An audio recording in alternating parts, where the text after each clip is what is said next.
が作るパンはなるべく添加物がないものをお客様に届けたいなっていうの思いがあって、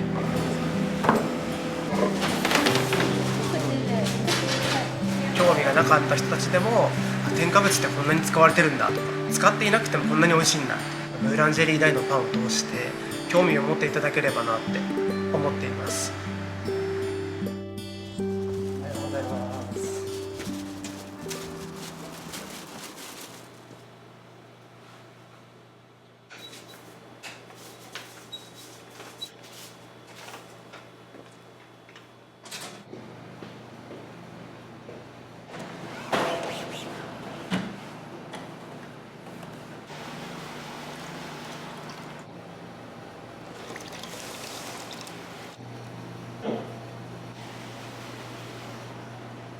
これは沖縄の小麦と北海道の小麦2種類混ぜてます。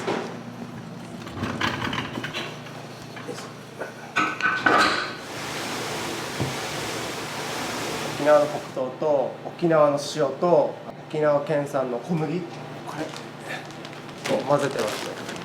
地元の小麦ですね。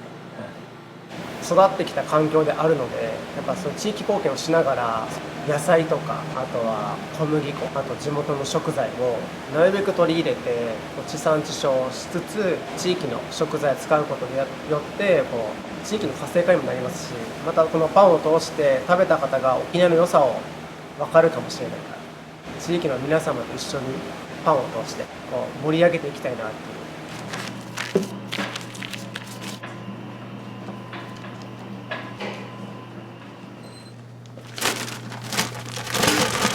これは発酵バターですね。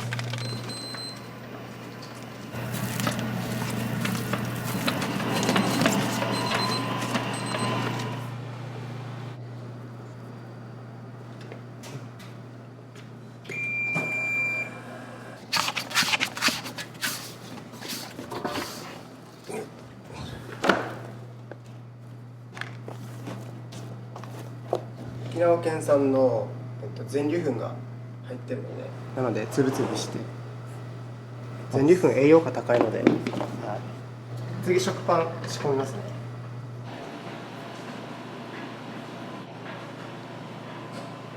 このタブレットは何ですか？これはレシピが全部載ってるものなんですけど、天気とか曜日によって予定数が変わるので、数字を入力すると自動的にこの分量で作ってくださいっていう数字が出てきます。こんな感じでバーって。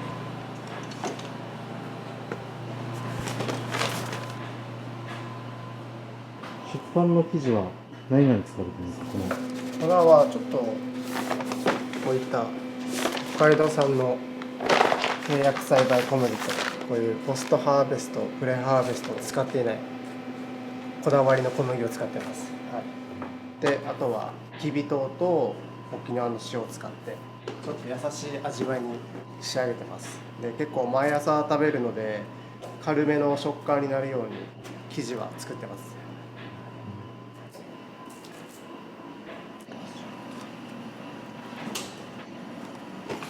これは蜂蜜とヨーグルト入れてます。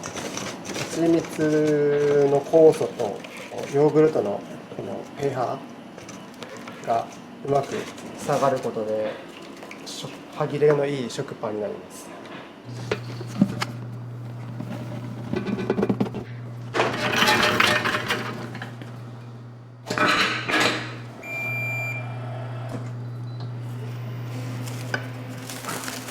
生地を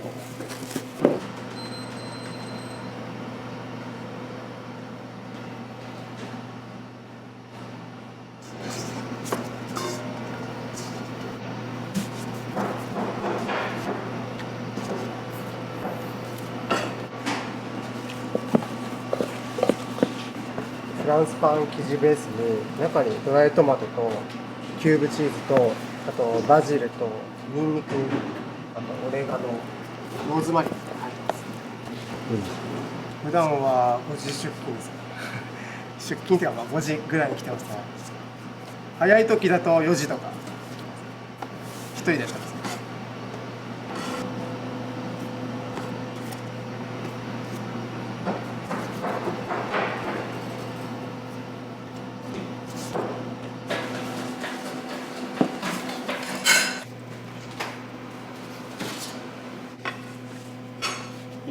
上に。はい。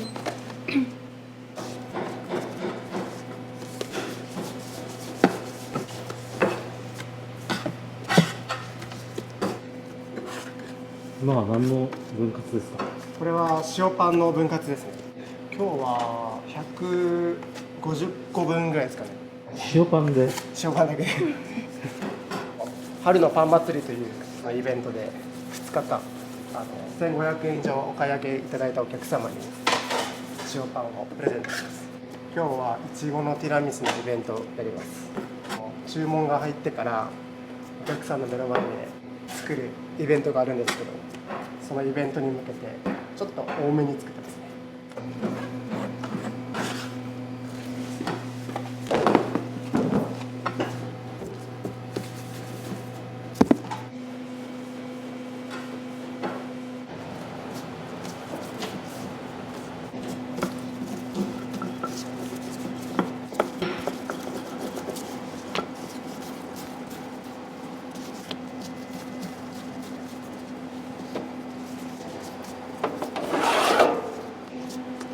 もう黙々と、もうこの時間は。黙々と朝のスピードがかなり大事なので、今日は多分全部合わせたら500近くはいくはずですね。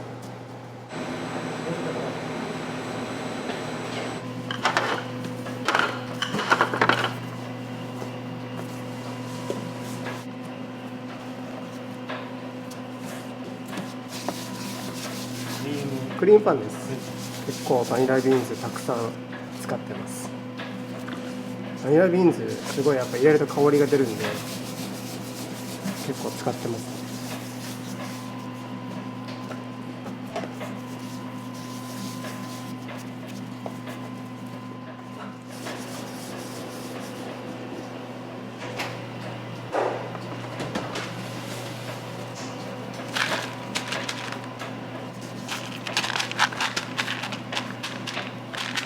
すごいたっぷりチョコチップが。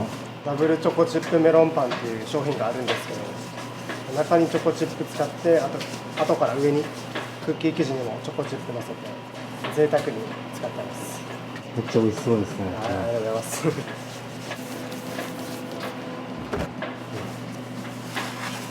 これはキャラメルチョコチップです。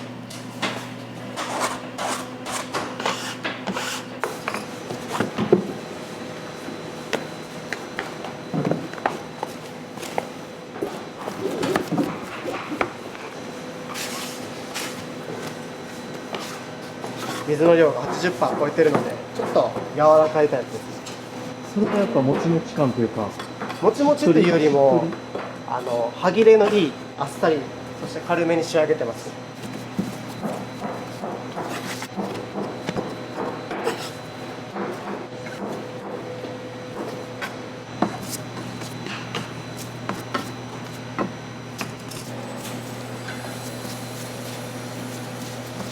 あまりガスは抜かないようにしてます。軽く潰す感じで。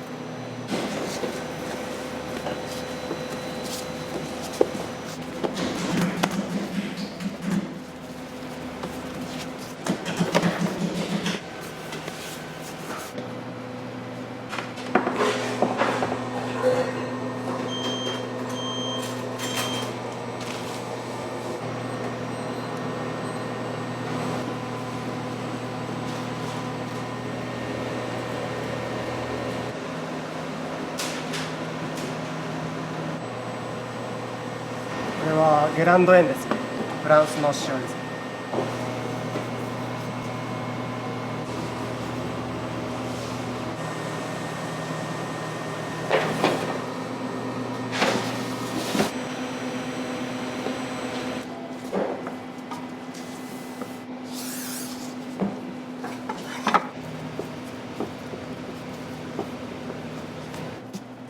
これはカレーパンですね。自家製のバターチキンカレーを作って塩パンの生地で一緒に包んで焼いてますね。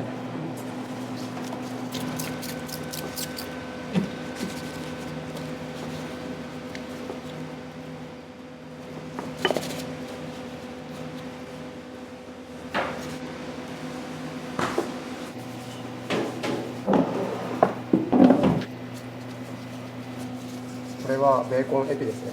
ベーコンは全て無塩石ですね。なのでちょっと普通のベーコンに比べたらちょっと見た目は若干くすみますけど、保存料、発色剤が入っていない、加工しすぎていない、こういう加工肉を使った方が体にとってもいいですし、なのでそれを積極的に食事系で使ってます。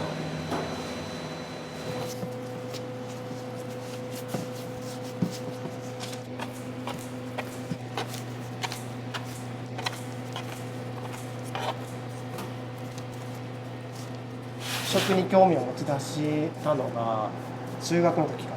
もともとあまり体の調子が良くなかったんですけど、僕自身がいろんな食の問題とかに興味を持って調べていく中で、残留農薬とか加工食品にいっぱい入っている添加物が結構現代人に影響されている部分があると思うんですよ。僕が作るパンはなるべくそういう添加物がたくさん入ってたりとか、外国産の農薬問題とか、そういうのになるべくないものを使ってお客様に届けたいなっていうの思いがあって、興味がなかった人たちでも添加物ってこんなに使われてるんだとか、使っていなくてもこんなに美味しいんだ、パンを通してきっかけになれればなって、そして自分の体に対して気を使っていただければきっといい人生なれるんじゃないかなって、僕はそういう思いでパンを毎日作っております。はい、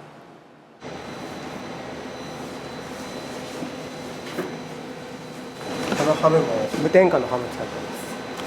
はい、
2種類使ってて、これが米粉で、また違う種類の米粉を使ってます。ふわふわともちもちを生む秘訣の配合ですね。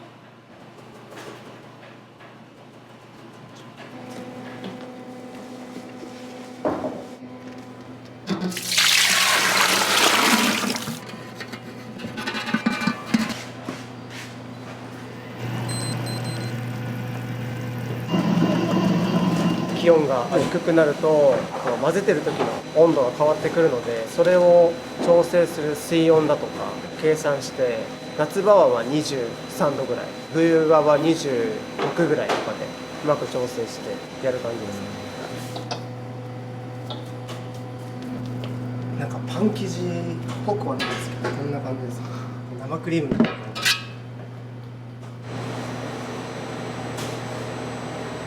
これは発酵後ですね。発酵させて、でミキシングもう一回入れてするとこんな感じの。かなりトロトロですね。はい。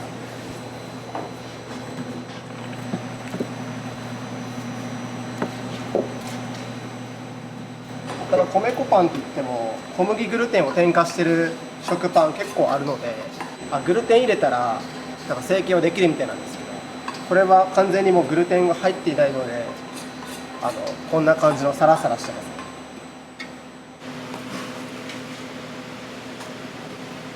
グルテンフリー難しいんですよ。なんか作るの結構失敗したのがあって、膨らまないんですよ。もしくはここまでは膨らんでるけど焼くとしぼんだりとか。これ1個や2個作るのは簡単なんですけど、毎日この量を季節変わっても同じ焼き色で同じ高さで出すのが大変で、そこは研究を重ねてなんとか今にたどり着いた感じ。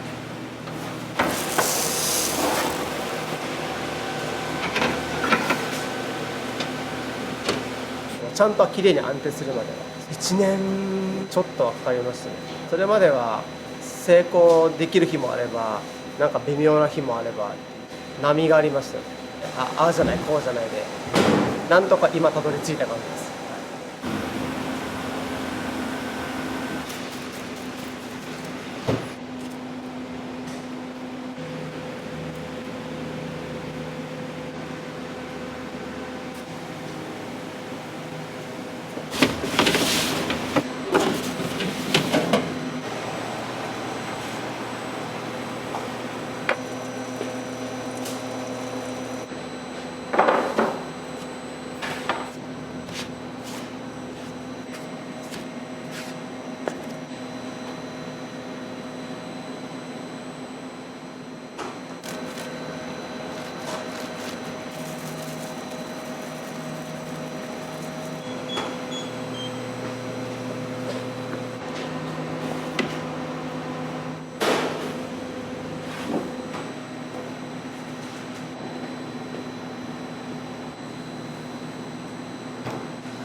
入れちゃって、いけるタイミングで。沖縄県産の全粒粉を一緒にブレンドしてて、なので見た目がこう全粒粉の点々々が見えるんですよ。全粒粉栄養価高いんで、どうせ食べるなら栄養価があるの方が良くないですか。体にいいかなと思って入れてます。しかも無農薬なので全粒粉に使っても安心なので。どうぞ松田さん。ありがとうございます。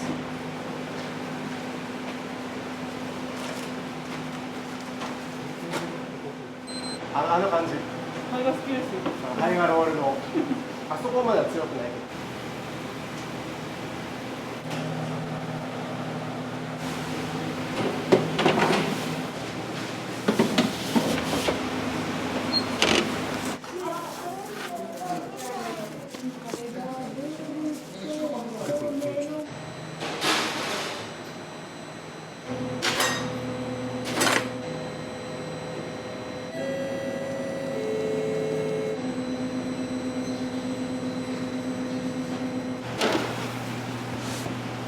油で揚げてないので、こうちょっとヘルシーなんですよ。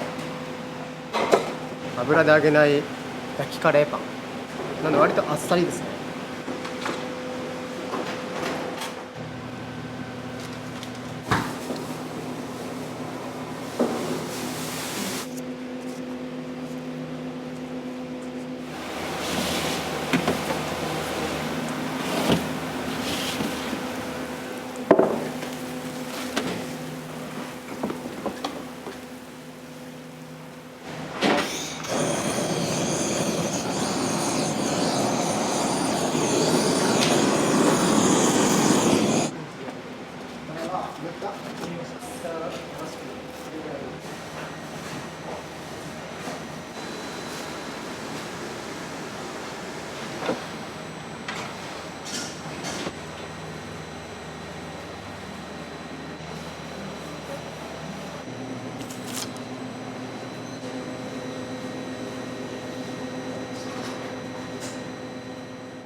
プチプパン1つ、ピスタチオデニッシピスタチオデニッシュ1つ、ュ。このパンショコラを。パンショコラ2つ、ありがとうございます。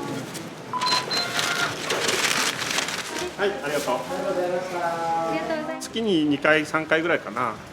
今日は休みの日で家内が友達と遊びに行っちゃったんで子供たちのランチを買いに来たんですけど、休みの日とかの昼ご飯にはちょうどいい感じですね。ちょっと贅沢ですね。沖縄美味しいパン屋さん多いんですけど、どれも丁寧だし、ここはちょっと一段美味しいかなというふうに思います。計算するので。ありがとうございました。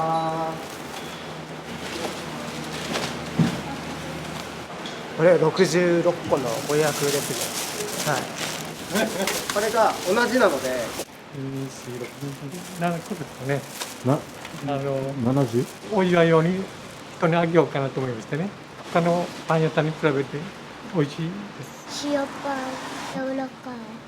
近くにパン屋があって助かります。頑張ってくださいという。どこでもいいよ。あんたよ、上がらない。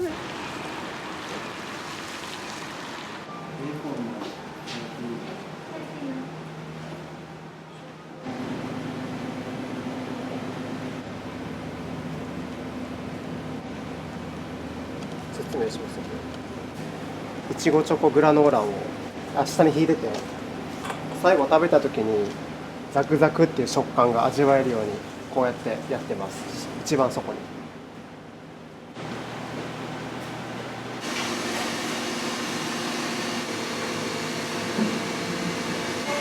らっしゃいませ。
なんかこう毎週何か来る楽しみがあればお客様も来るきっかけになりますし、あとはやっぱ楽しみがあったらいいじゃないですか。なのでこう定期的にティラミスやったり生ドーナツやったりでお客様をこう楽しませるように自分たちで考えてイベントやってますね。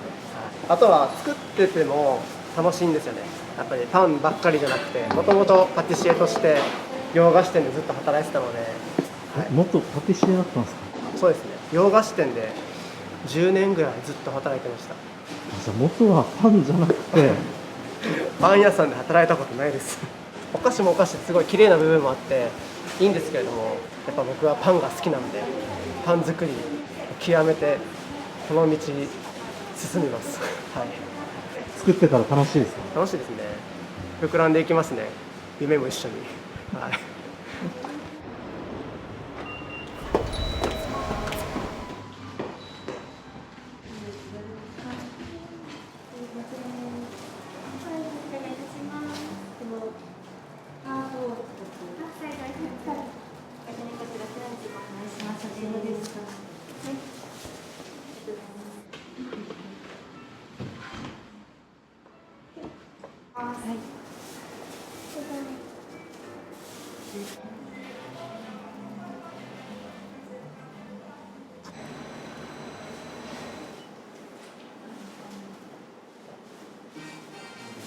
ます。姉ちゃんが持って、はい、ありがとうございありがとうございま。ます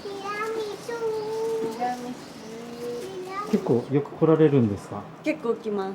週に2、3回です。でグルテンフリーのパンだったりとか、結構このイベントやってる時はドーナツだったりティラミスを買いに来たりします。すいません。大丈夫大丈夫。ある好んですね。きなパンなんですか？マルゲリータマルゲリータ？美味しい美味しい。このティラミスは？美味しいティラミスも美味しい。グルテンフリーが一番多いのが魅力ですね。普通に小麦のパンも食べるんですけど、もう半々ぐらいで食べたりします。いちごも食べたいいちごも食べたい大きくない？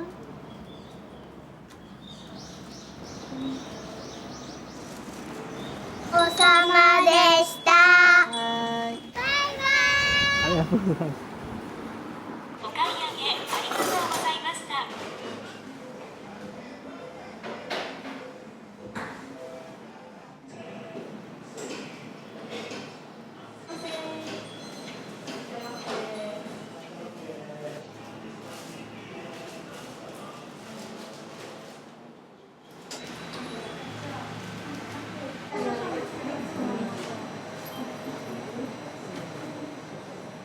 こちらで、はい。ありがとうございます。やっぱりあんバタですか定番ですよね。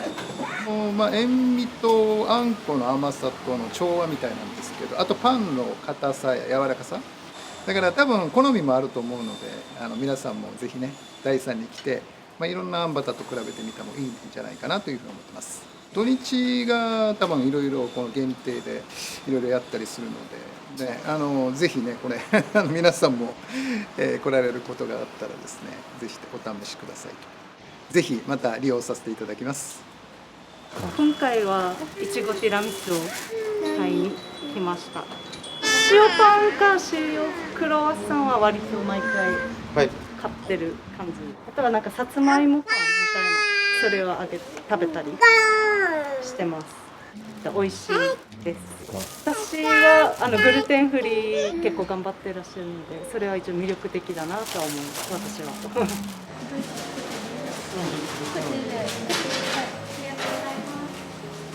2週間に1回とかは最近食パン食べれるようになったのでグルテンフリーの食パンも買ってます。子供できたのでなんか体にいいもの食べたらいいなって思って、はい、これからも通います。お願いします客層はですねファミリー層多いですね。近くに小学校も2つあって保育園幼稚園も結構周りにあるので、お子様にも安心して食べていただきたいなっていう思いがありまして、食材の選定からあとは子どもたちが喜ぶパンも結構展開してますね。例えば、メロンパンとかメロンパン3種類あるんですけど、看板商品の塩パンもお子様でも食べやすいような硬さだし、添加物とかアルコールとかも一切入ってなくて、誰が食べてもシンプルで美味しいって感じるものに仕上げてます。健康に対して意識を持ち始めたら風邪ひかないですし、やっぱ気分的にもいいですし、顔色も良くなりましたし、肌荒れもなくなったし、いろいろこうきっかけがきっとみんなあるはずなんですけども、そういうきっかけを通して自分自身の体に対して例えば運動しようとか食事は気をつけようってか、普段食べてる加工食品じゃなくてなるべく使っていない添加物入ってないものなるべく選ぼうとか、そういう小さな意識がきっと大きないい未来を生むと思っているので、僕はそれを食を通して皆様に伝えていきたいですね。はい。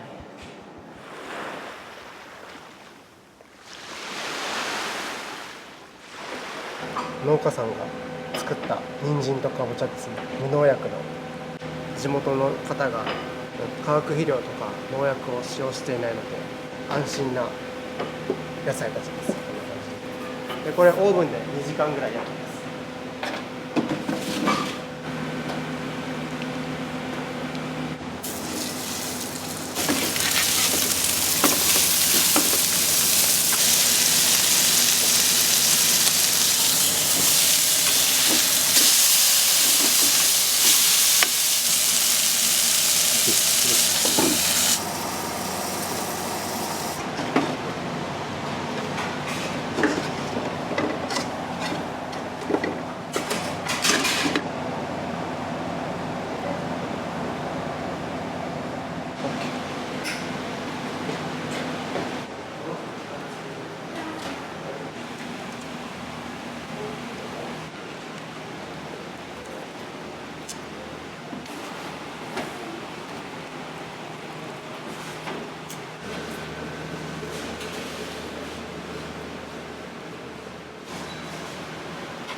させてください。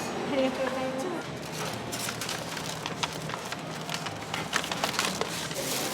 大変長らくお待たせいたしました。ありがとうございます。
なんか中のいちごが大きくて甘くて、で餅もなんかすごい柔らかいんで、いちご大福とこのパイ生地がめっちゃマッチして超美味しいです。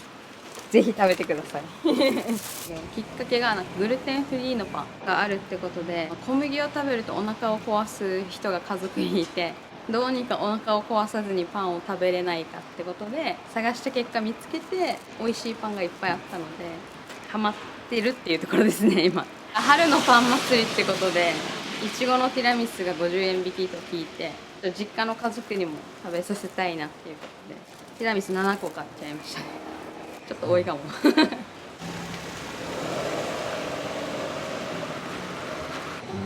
は、お決まりになりましたらおかけください。塩パンお願いします。塩パン1つ、あんバター塩パン1つ、いちご大福で2升1つ。お待たせいたしました。7点で2840円です。お待たせいたしました。はい、どうもありがとうございました。ありがとうございます。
小学校の時からずっと将来料理人になりたいって母に言っていたので、小学校の時に、母の影響だと思うんですけど、お菓子を作ってまして、でそれを食べた時に美味しかったってこう言ってもらえるのが嬉しくて、こうものづくりすることがきっと自分には合ってると確信して、もう中学の時にはもう進路も決めてたので、料理の世界に飛び込みましたね。一番大切にしていることありますか？大切にしてるのは、売れればいいやではなくて、やっぱお客様も働いてるスタッフも、そして業者さんもみんながハッピーになれるようなこういい関係でなれるように日々考えながらやっていくことが大事かなと思っています。ブーランジェリーダイのパンを通してこう何かさまざまなこう地球環境の問題だとか生態系の問題とか添加物の問題とかこう何かに興味を持っていただければなって思っています。小さな活動ですけど、これを通して皆様が意識していただければ、きっと地球も生き物たちも農家さんも私たちもきっとみんなハッピーになれるはずです。あり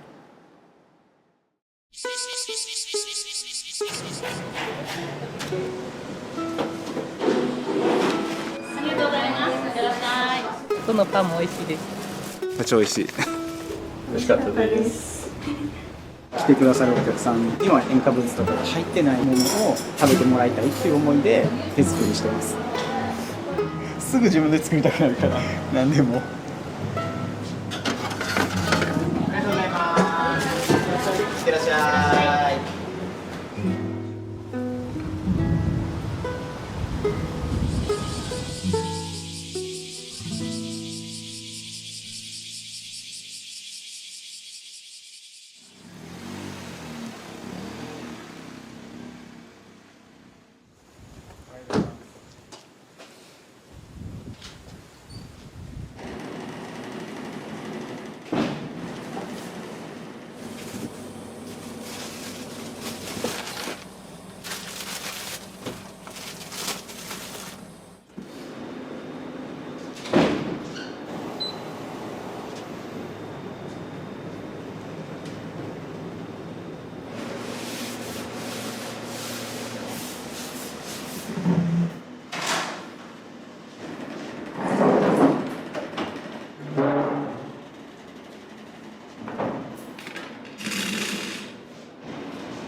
まず準備から始まって、いつもこんな感じですね。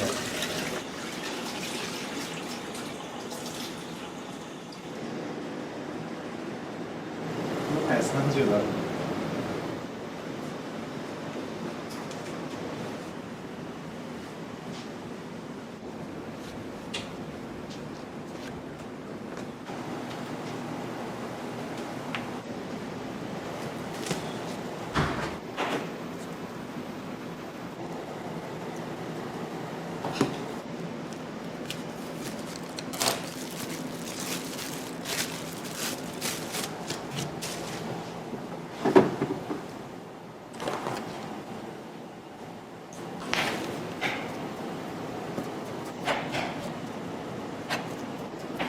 卵とか乳製品ほとんど入ってないのが多いですね。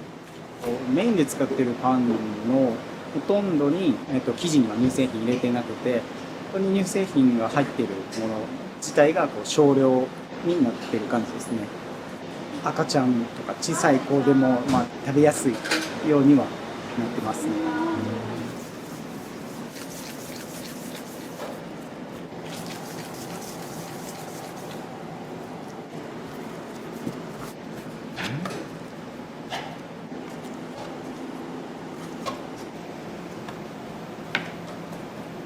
チョコメロンパンっていう中にもチョコが入ってるメロンパンがあるんですけど、それに使ってます。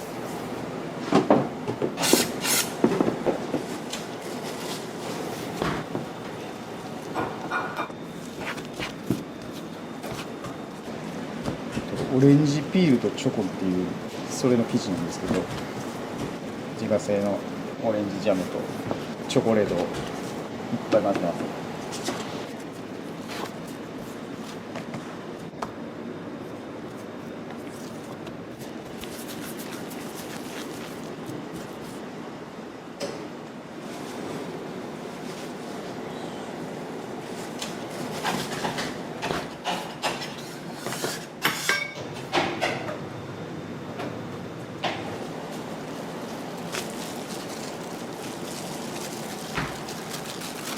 一番最初にスタートするときに作った生地がこれだったんで、バターも抜いたレシピ、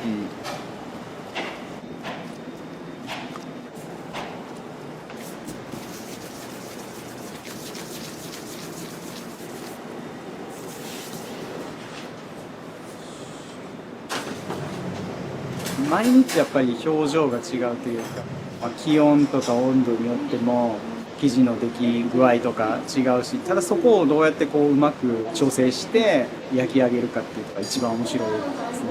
今毎日勉強ですね。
自家製の豆乳マヨネーズとコーンを合わせてるやつです。基本的にうち普通のマヨネーズを使ってないんで、マヨネーズ系は全部豆乳マヨネーズです。手作りできるやつは手作りしてるので、やっぱり毎日食べてもらうんで、できるだけ手作りして添加物とかが入ってないようなものを食べてもらいたいっていう思いで、できる限り手作りしてます。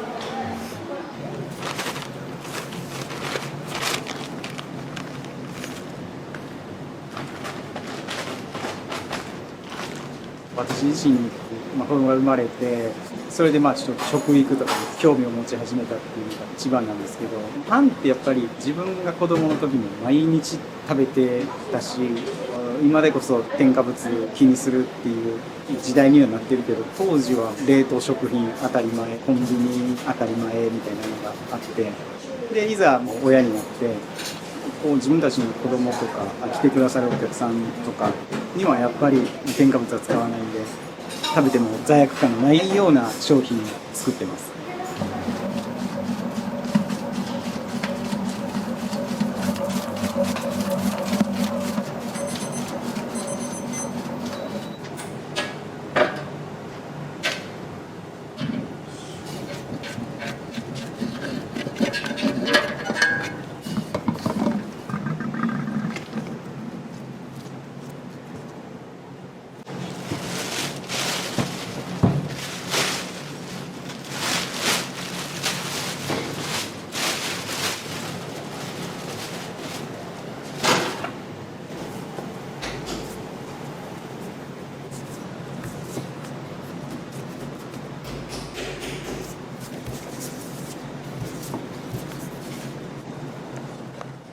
これはビーガンのカスタードクリームです。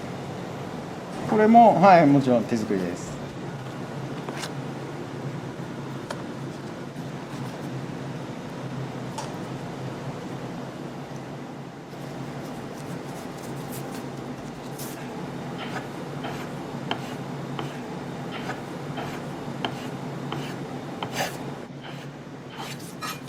だから面白いのが、こフランス人の人がいたんですけど、ビーガン全然美味しくないみたいなイメージを持ってて、まあ、こっちも全然何も言ってなかったんですけど、あのパンめっちゃ好きで食べてくれたんですよ。このクリーム美味しいよねみたいな。なんかビーガンのクリームだけどなって思いながら、それからずっとまあ言えずにいたんですけど、すっごい褒めてくれるし。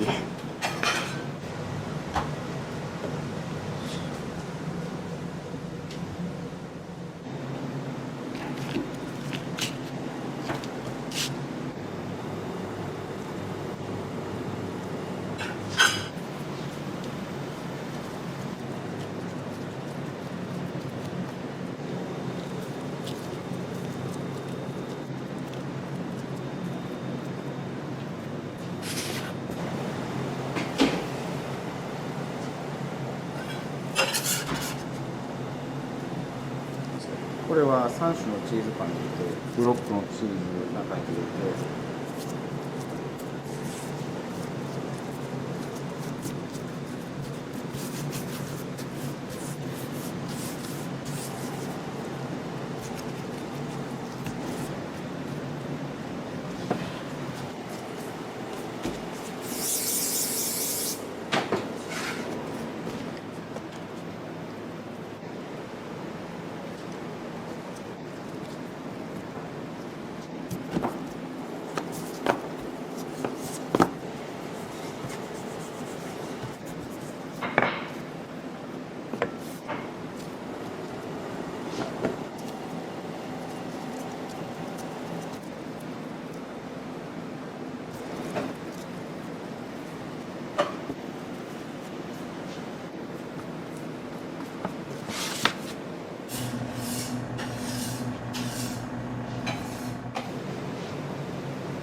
上に卵塗ったりするのと一緒で、ちょっとツヤっとさせるためにこう塗ってますね。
これはモッツァレラチーズです。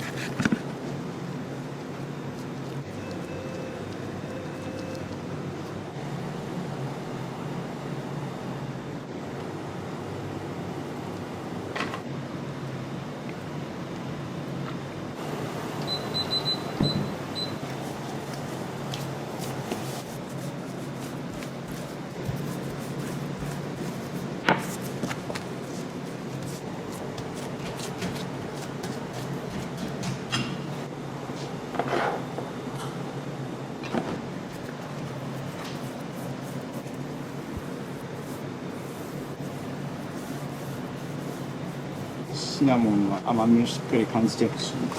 しっかり入れて、美味しいっすよね。好きで買ってくださる方も結構いるんで。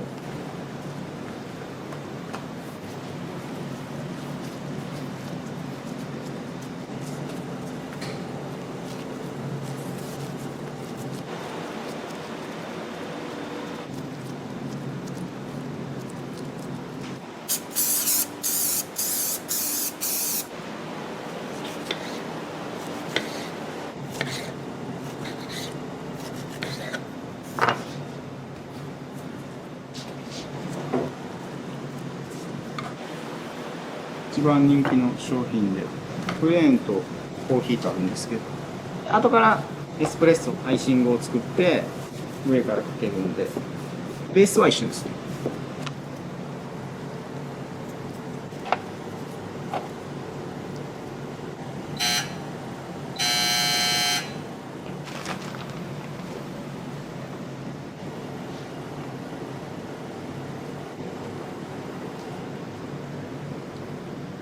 これは浜比嘉の島の塩ですね。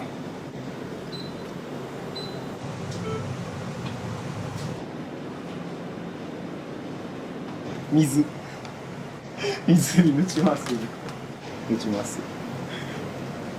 水だけじゃちょっとやっぱり体に負担かかるから塩分摂取で打ちます。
これは自家製のあんこに米麹混ぜて10時間ぐらい発酵させるんですけど、すぐ自分で作りたくなるから何でもできるものは。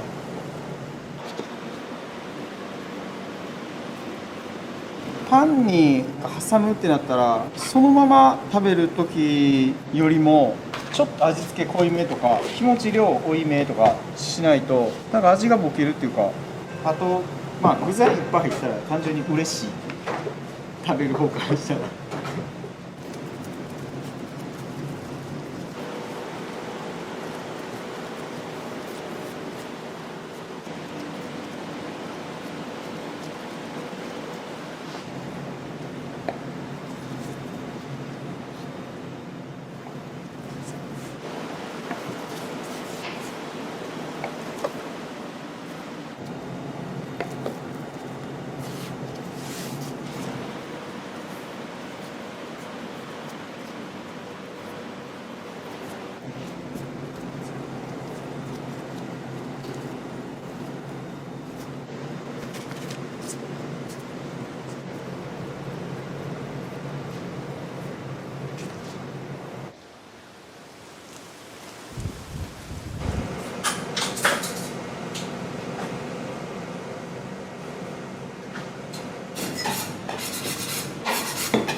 県産のフレッシュハラペーニョ。まあ、できるだけ県産使ってますね。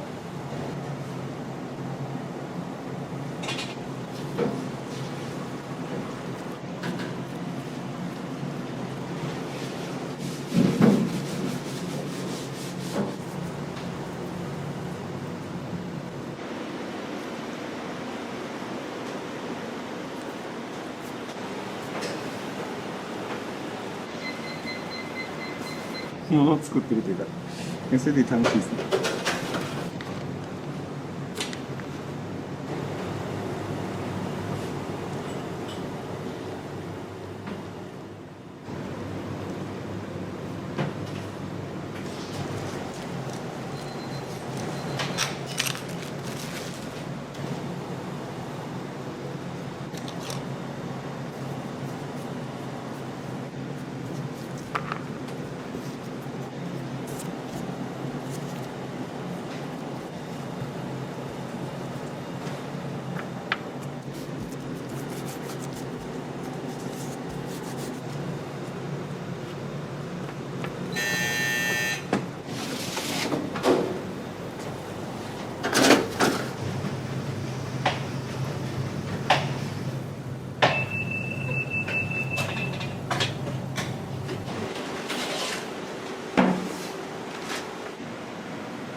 は、ジーマーミ豆腐です。チーズの代わりに。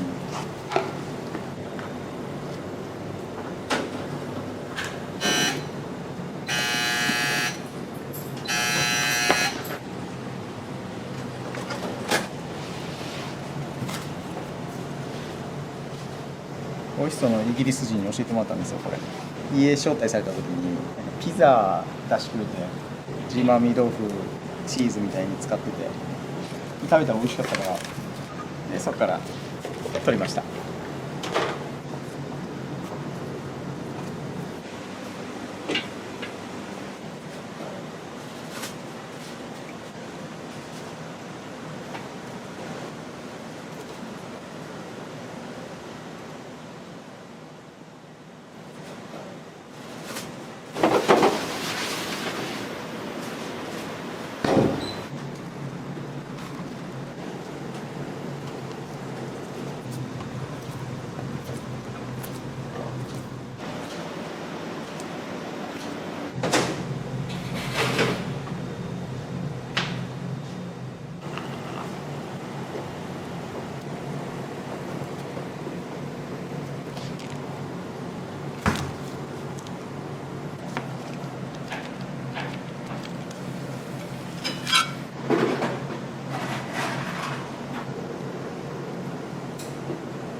スムーズに作ってます。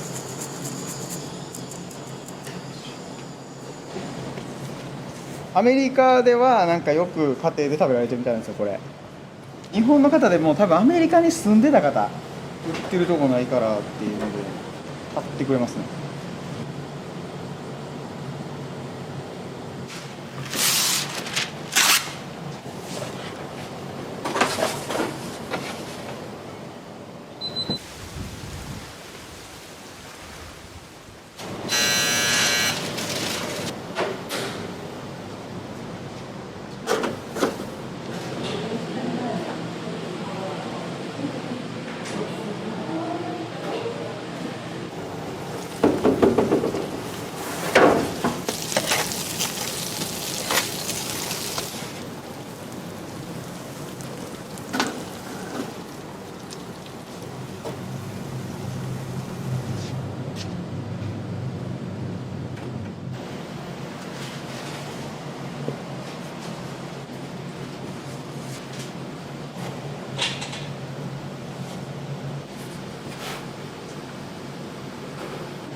せっかく北中なんで北中の小物を使えたらとは思ってたんで。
もう一回作ってみてから考えようかなと思って。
昆布締めしたメカジです。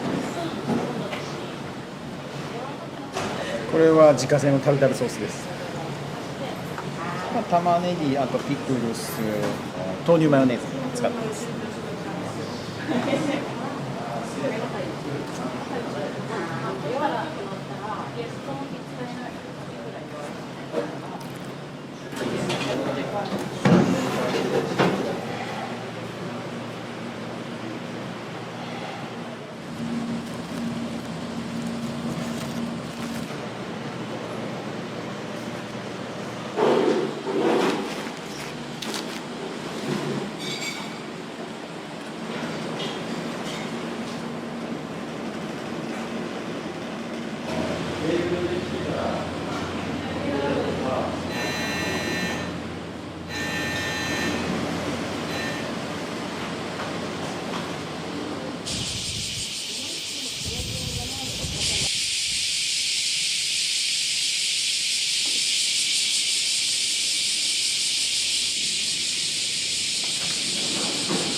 ありがとうございます。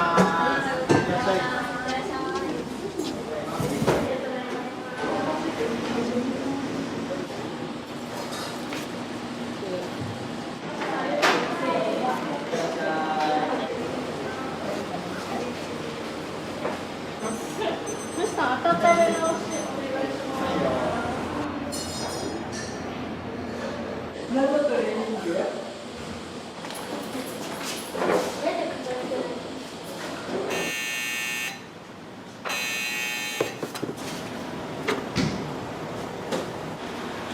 温め直しお願いします。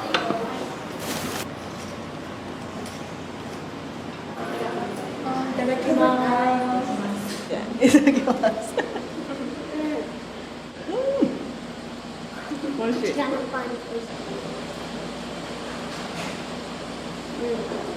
うまっ。美味しいね。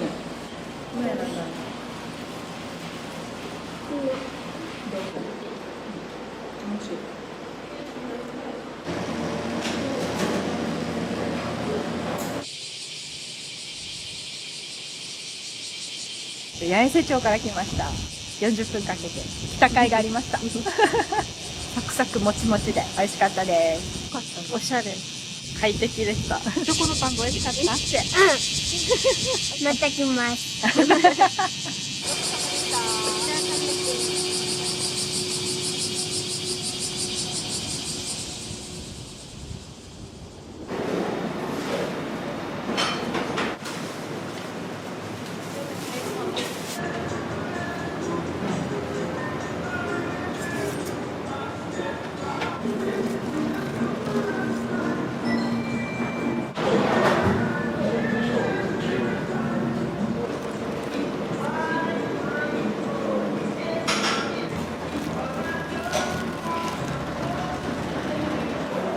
はい、ありがとうございます。今日は中でゆっくり食べていきますか。はい、はい、ありがとうございます。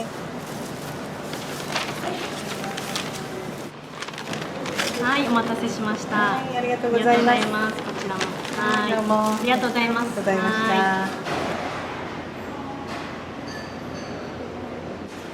い、お待たせしました。お先にドリンクですね。アイスアメリカーノと温め直しのパンですね。はい、ごゆっくりどうぞ。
要はこれもバターが入ってたレシピをバター入れないで置き換えて作ったレシピなんで、それでよりちょっとバターに近づけるっていうか、あまり水分量が増えないように行き着いた結果がこれです。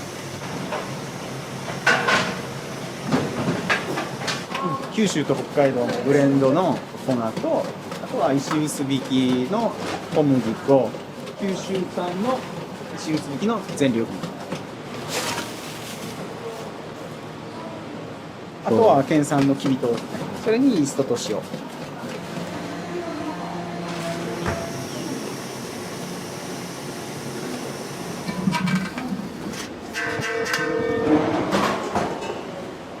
乳化させたいですね。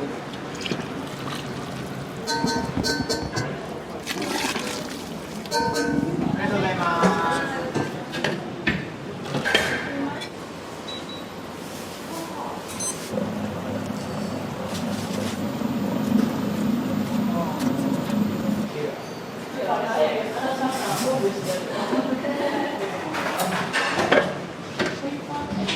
よいしょ。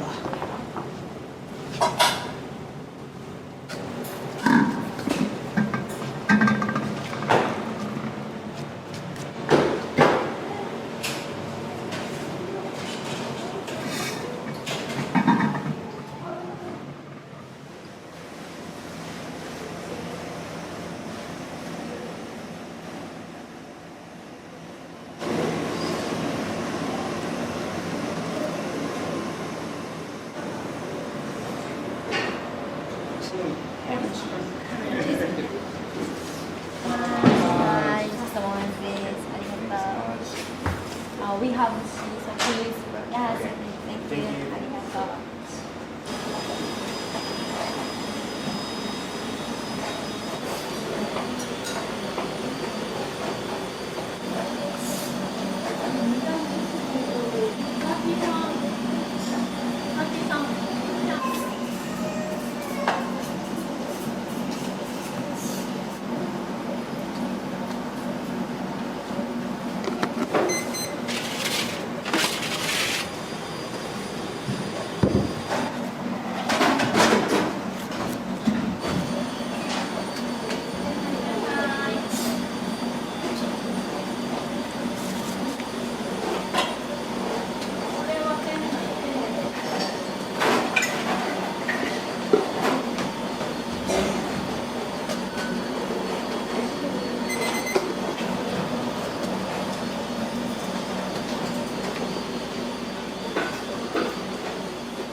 大丈夫です。ありがとうございます。いってらっしゃい。いってらっしゃい。Oh, I'm at Iron Bakery Cafe. So not too far from where I live. So came here to get some bagels, some pastries, as well as coffee. My favorite bread. I do like their pizza breads and their hot dog breads that they have here. It's always fresh and fluffy, so enjoy that. It's always sweet. It's a little different. Japanese bakery bread is a little fluffier, but it's I like bakery. ありがとうございます。いってらっしゃい。いっぱいだね。上に置いていいよ。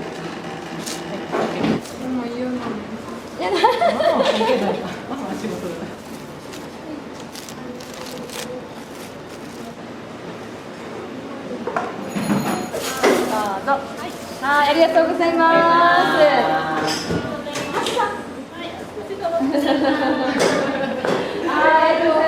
私はこの魚のハンバーガーが好きです。チョコのクリーム。チョコのクリームです。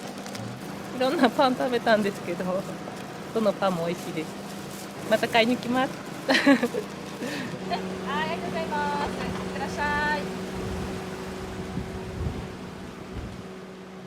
今日初めて実は来て、ずっと来てみたいなと思って、今日はアイスコーヒーとあとバジルのピザトーストいただきました。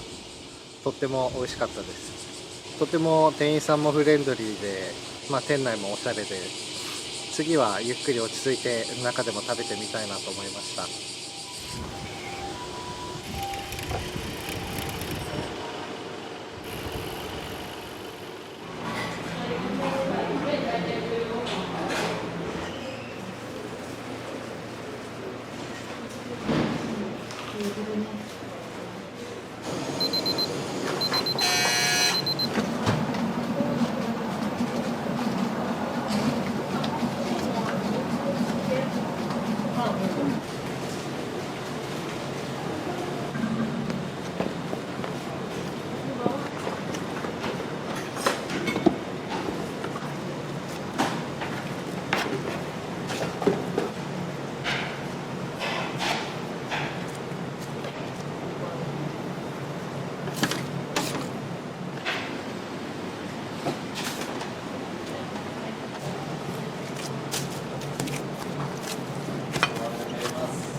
ありがとうございます。ありがとうございます。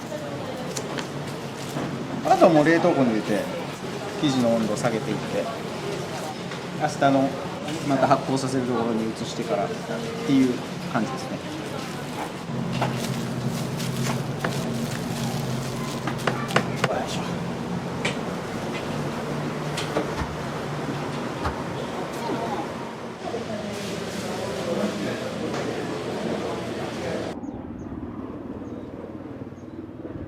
店内はめちゃくちゃおしゃれで、店員さんもめっちゃ優しくめっちゃいい感じでした。はい、しらすとアーサのパンも目当てで来ました。あんまりない組み合わせで、ここでしか食べられないんで、それが目当てで美味しかったです。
アイエンベーカリー自体は6年ですね。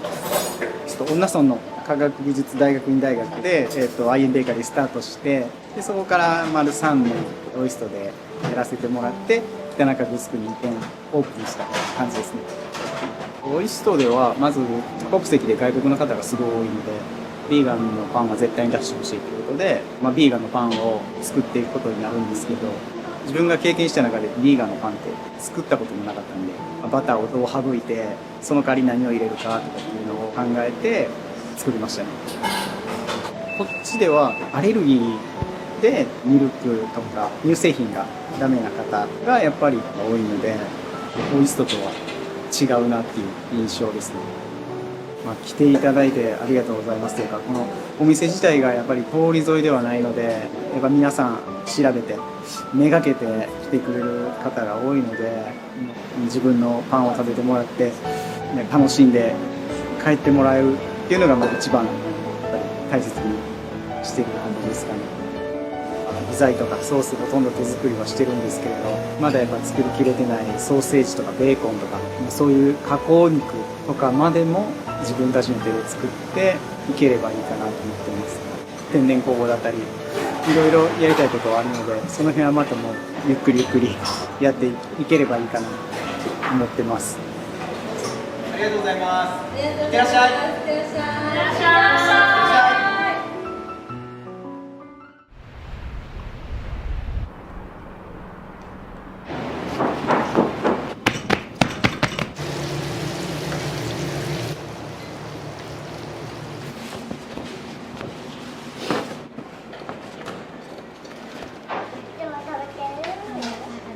ありがとうございます。ありがとうございました。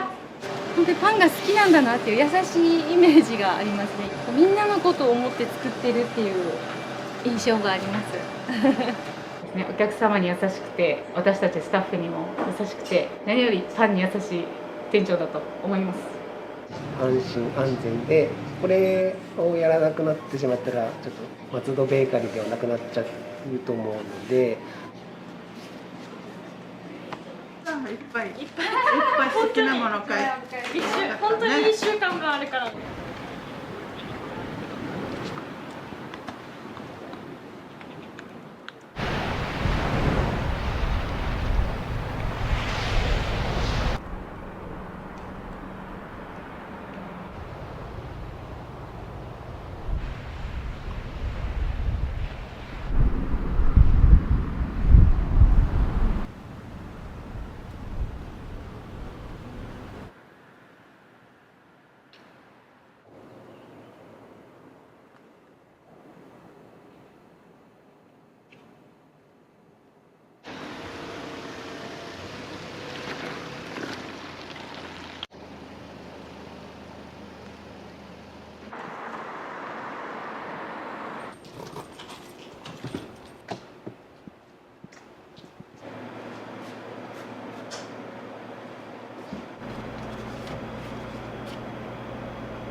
中田ネギです。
メロンパンとかレーズンのパンの中種です。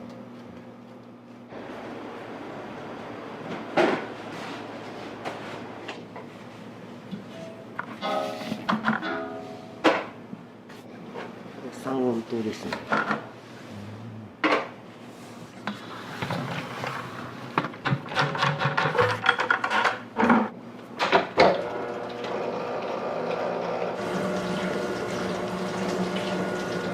前日に仕込んでおいた中種です。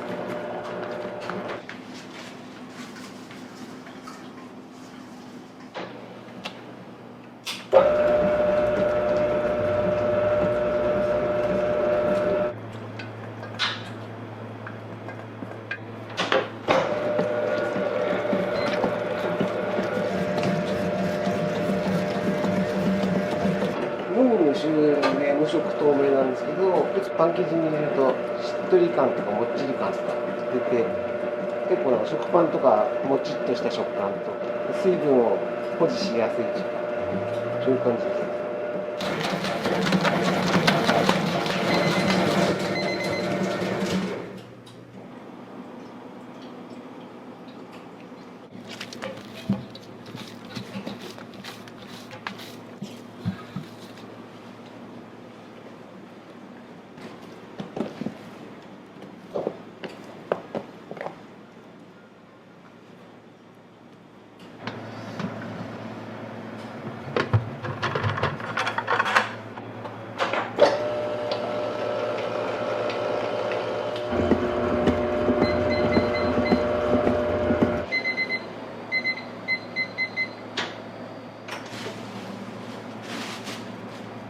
で30分経ちます。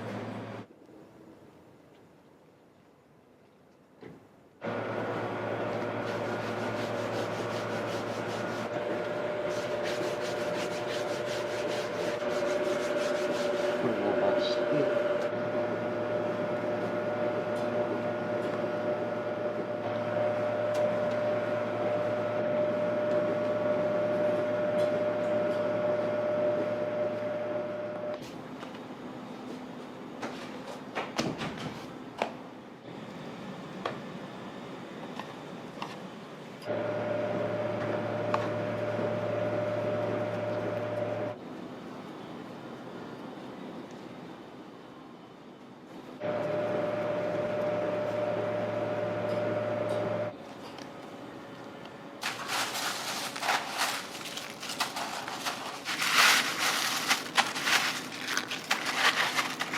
食感が結構やっぱりパリパリしてて楽しいと思うんで。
感じで練り上がりました。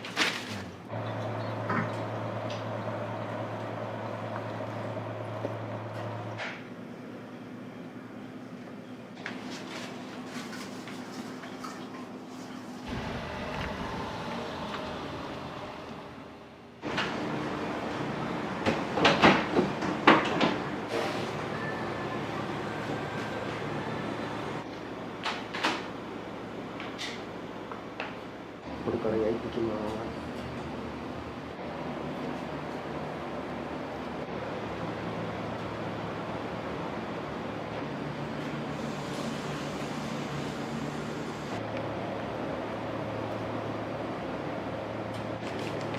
辛口のソーセージですね。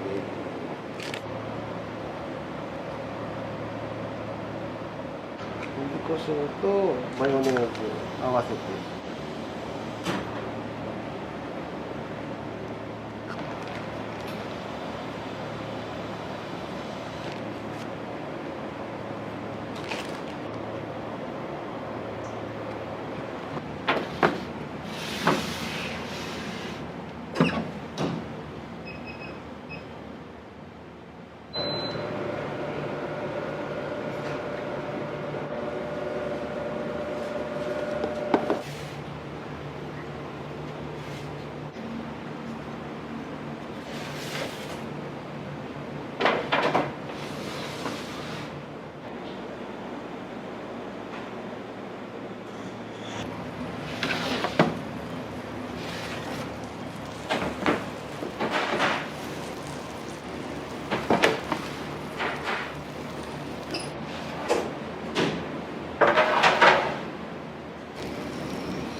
中種ですね。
い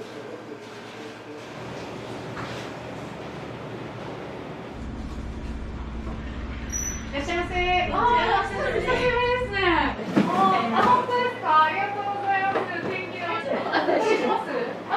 はい。芋の部計算して大丈夫ですか、一緒に。はい。入れましょうね。はい。失礼いたします。また顔見せに来てくださいね。ありがとうございます。ありがとうございます。ありがとうございます。はい、どうも。毎週食パンとか菓子パン、子供たちが好きなもんだからそれを買いに来てますね。とかメロンパンとかね、あんパンなんかも美味しいですね。塩パンとか。だいたいこれはいつも買ってましたね。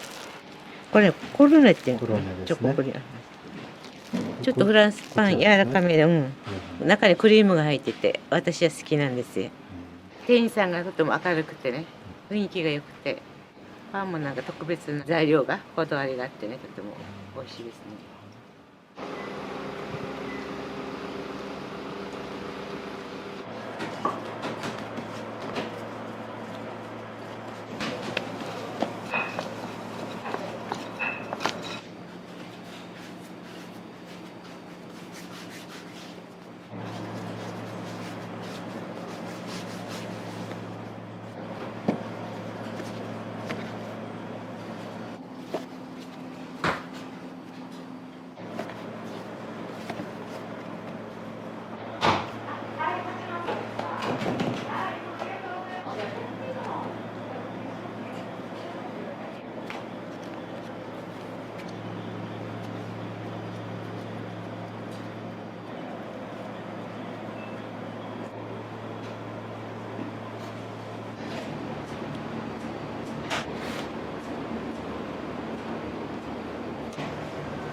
アグリの塩がそんなしょっぱくないっていうか、塩気はあるけどちょっとマイルドな感じの塩なので、バランス的にはすごいいいと思います。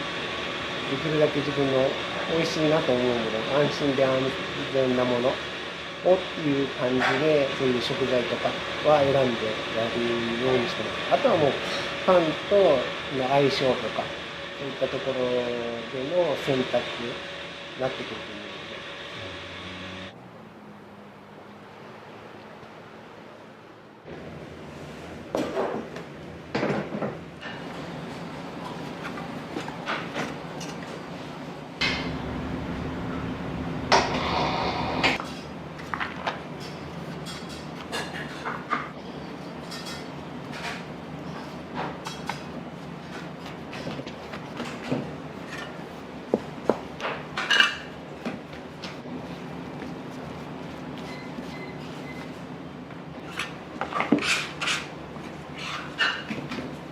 山椒とチーズです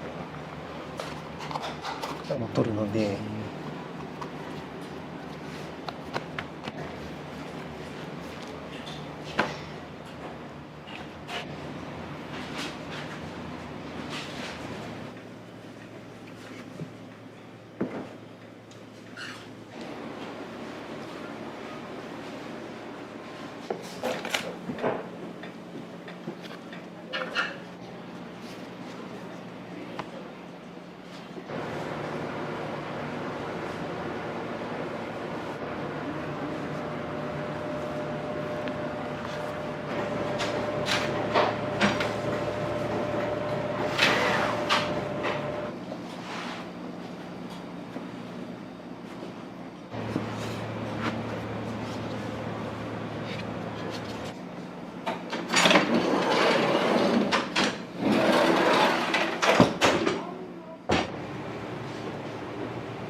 ベーコンハーブ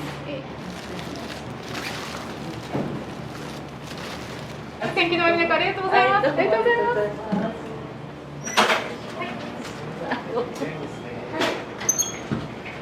一度娘が買ってきて美味しかったんでいろいろ買いました。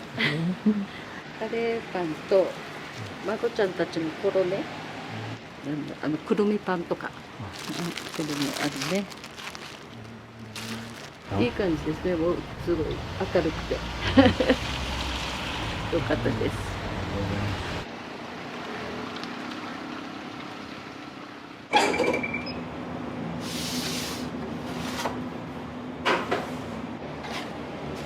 白パン自体は卵、乳製品をまず使わないということと、粉は国産小麦、島マース、本赤と太白のごま油を使って子供さんが食べてもお母さんも安心できるような配合にしてます。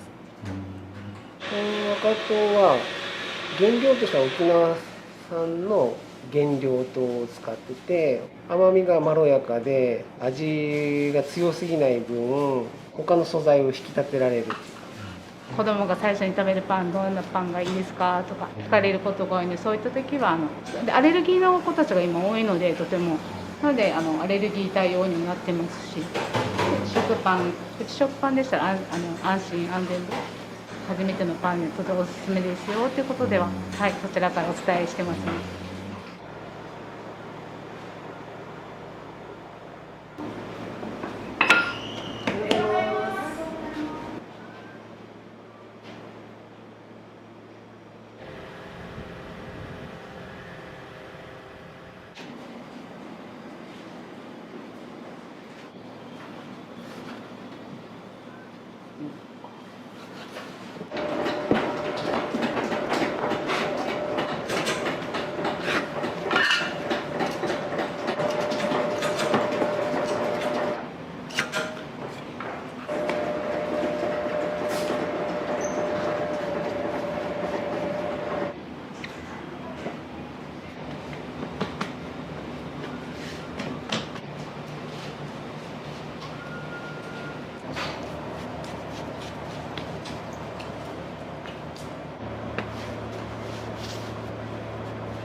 初のカットされますか？お願いします。かしこまりました。お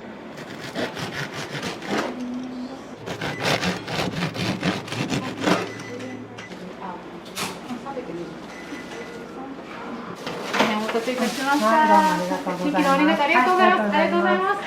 ありがとうございます。孫もいるんですけれど、安心して食べさせられるパンだなって思って、職場の方にもあげたくて、くるみパンとか人数分5個ぐらい買ってしまいました。買ってしまうと1人で3個ぐらいちょっとペロリと食べてしまうので、はい、もう美味しくてどんどんいけちゃうパンです。はい、大学2年生になる子がもう小学校の頃からお小遣い持たすと松戸パンで買ってきたとか言ってて、帰ってきたら店主さんの柄もなんかすごく良くて、店員さんも明るくて、私はもうとても気に入ってますね。ぜひっていう感じです。はい、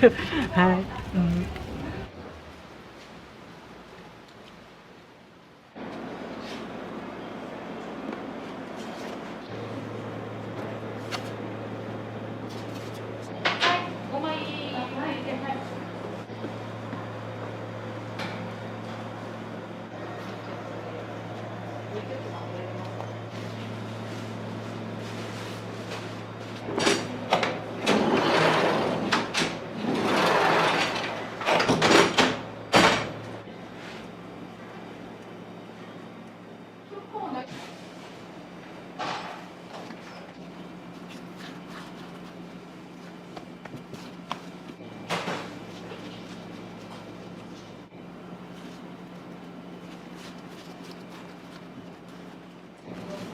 お願いします。ありがとうございます。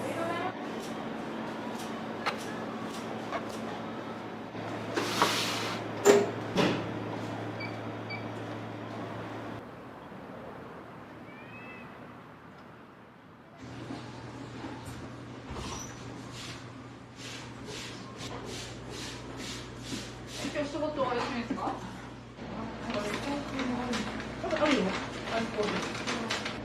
アイスコーヒー一つお願いします。ブラックで。じゃあブラックのアイスコーヒーになります。いつもありがとうございます。ありがとうございました。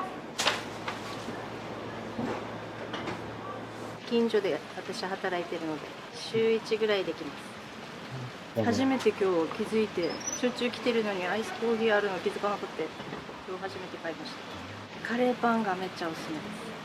カレーパン。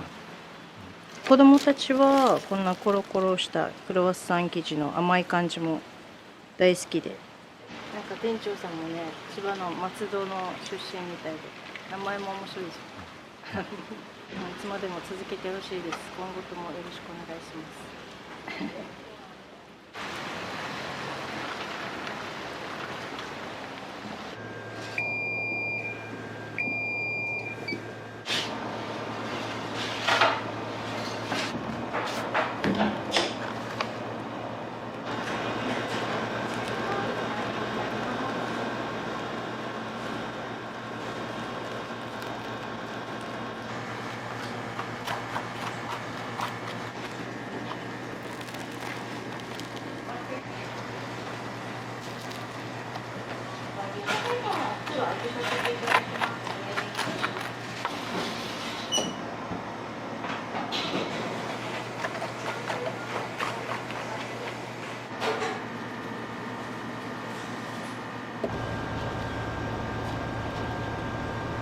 このぐらいの厚さになりますけどよろしいですか？もうちょっと薄い方。あ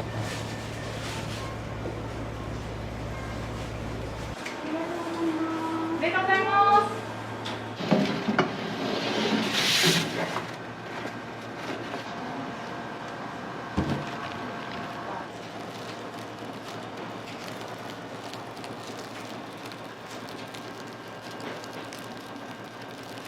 これは高い温度で焼いて、でこっちに出てきた時に温度差でこういう皮が結構パリパリパリって弾けて、その弾けた音がこうパチパチパチパチいう音になります。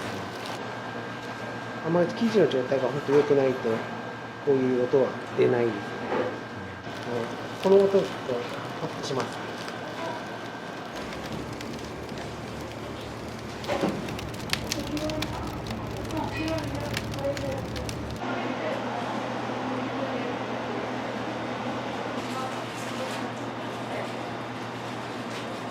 分かっているのですね、美術長を。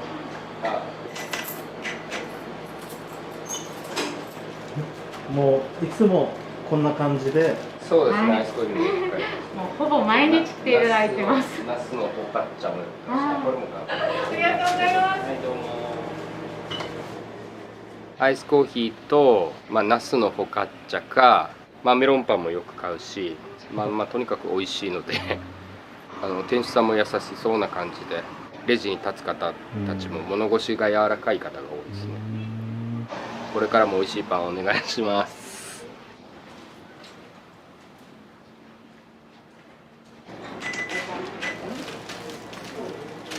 いっぱい好きなもの買い好きなパンがいっぱいあってよかった。ありがとうございます。天気も悪いのにありがとうございますね。ありがとうございま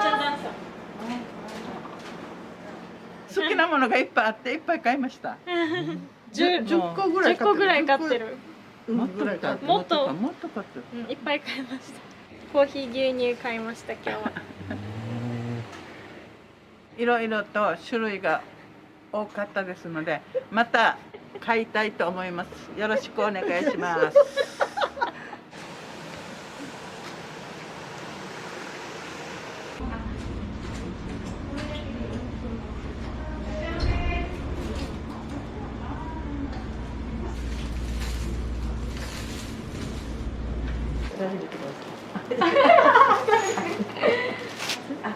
はい、かまりました。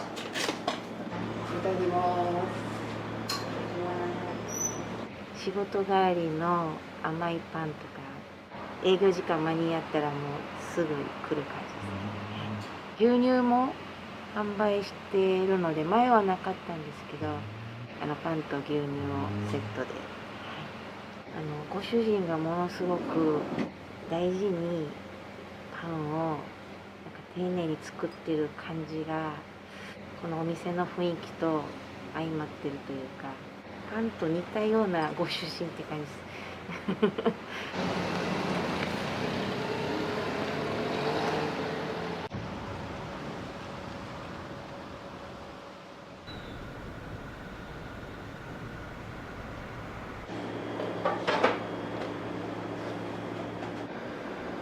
お願いします。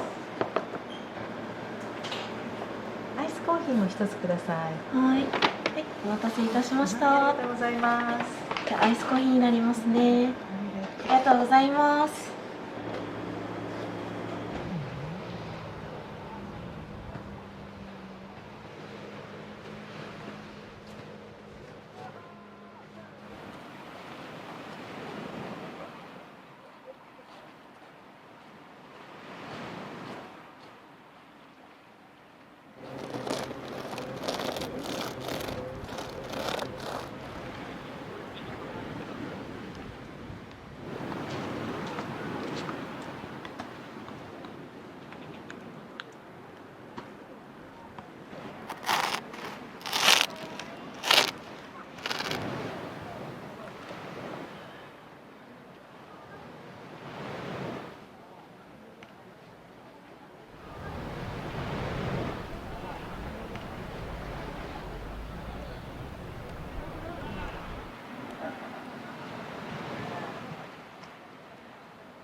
さんで決定でですね。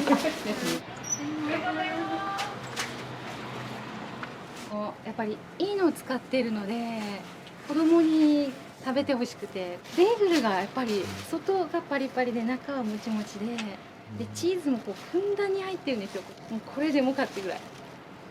それがすごい好きでよく買います。メロンパンをよく買います。他のとこもちょっと行くんですけど、やっぱここに戻ってきてしまうっていうか、このやっぱこっちで買おうかな、味もだし安心だし安全だし、いつもパンを後ろでこう作ってて「いらっしゃいませ」って大きい声で言ってくれる、なんか本当にパンが好きなんだなっていう優しいイメージがありますね。一生懸命なんかみんなのことを思って作ってるっていう印象があります。いつも美味しいパンをありがとうございます。これからもよろしくお願いします。